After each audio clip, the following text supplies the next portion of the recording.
Been surprised by Legacy making it up there quietly. We haven't talked much about them. Yeah, well, first of all, Jimmy Johnson, 37. Get your act together. What's going on there? No, in all seriousness, of course, we know he's part time. But Legacy's, I think off to a very solid start to the year. Sometimes, as strong as we think the Toyota partnership would be for them in the long run, maybe having more manufacturer support than they had from Chevrolet, and with the support not being diluted with so many teams, obviously Toyota has fewer cars in the field.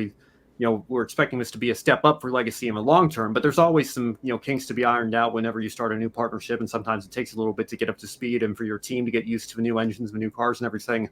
15th and 16th might not look super impressive on paper, but I think given where Legacy was last year, with this whole goal of, we want to go from a C team to a B team to an A team, they were certainly not an A team last year. I don't know that they're an A team yet this year, but they certainly are trending towards that direction more so than they were towards the end of last year. So, it's nice to see both Eric Jones and John Hunter Nemechek, currently within the playoff field here. Of course, we know we're going to have more than 3 winners by the time comes time for those. But, it's been a very solid start to the year, I think, for them. And, for Toyota as a whole, to have 7 of your 8 full-time entries in the top 16 and in that playoff grid as we speak, it's pretty good.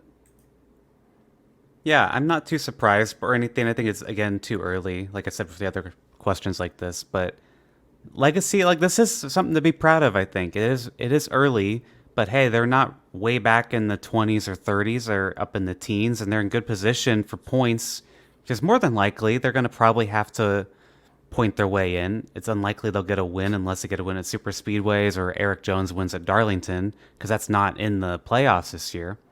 So, I mean, I don't know. I feel like it's really interesting because Eric Jones, I think, is super, super underrated, and he's a championship caliber driver. If he would have got more time with Gibbs, I think he'd be very, very strong still today.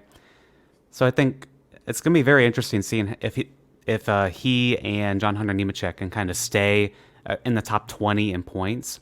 I definitely think Eric Jones can. I think John Hunter Nemechek's going to be very interesting to follow, especially with how the 42 car ran last year with Noah Gragson. It was just kind of a disaster. So, I mean, yeah, huge change after last season for sure.